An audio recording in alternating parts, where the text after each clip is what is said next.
नमस्कार, मैं महेश सुजित्रा और आज अहमदाबाद के अंदर निकोल गांव के अंदर बहुत ही बढ़िया एक शानदार रिजल्ट मिला है जो हम सर से मुंह से ही सुनेंगे।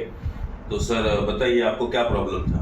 मेरे को पैर में दर्द था और कमर में दर्द था और 4-5 डॉक्टर को बताया तो मेरे को अनिल भाई ने बोला कि मेरी प्रोडक्ट लो, अच्छा होगा।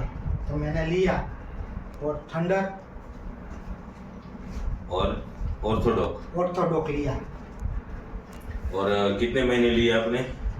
मैंने 1 महीना लिया। ये 1 महीने में रिजल्ट मिल गया? मिल गया 1 महीने में। अब आपको कंप्लीट है? कंप्लीट है। पहले आप चल नहीं सकते थे? पहले चल नहीं सकते थे, अभी आप कंप्लीट खड़े होकर चल सकते हैं। चल सकता हूँ। तो दोस्तों, ऐसी शानदार प्रोडक्ट जो आज हमारी संस्था बना रही है, मतलब कि आज ऐसे बहुत सारे लोगों को ऐसे रिजल्ट मिले हुए हैं कि आज देखा जाए तो इंडिया के अंदर बहुत से ऐसे लोगों को ऐसी प्रॉब्लम है जो आज सर के सामने मैंने आपको बताया कि इतना सुपर जबरदस्त रिजल्ट मिला है। तो मैं सिर्फ कहना ही चाहूंगा कि दोस्तों, एलोपैथिक के अगर रिजल्ट नहीं मिल रहे, डॉक्टरों से रिजल्ट नहीं मिल रहे, तो हमारी संस्था का WPL आयुर्वेद का प्रोडक्ट यूज करें, शायद आपको भी ये रिजल्ट मिल सकता है। थैंक यू, नमस्कार।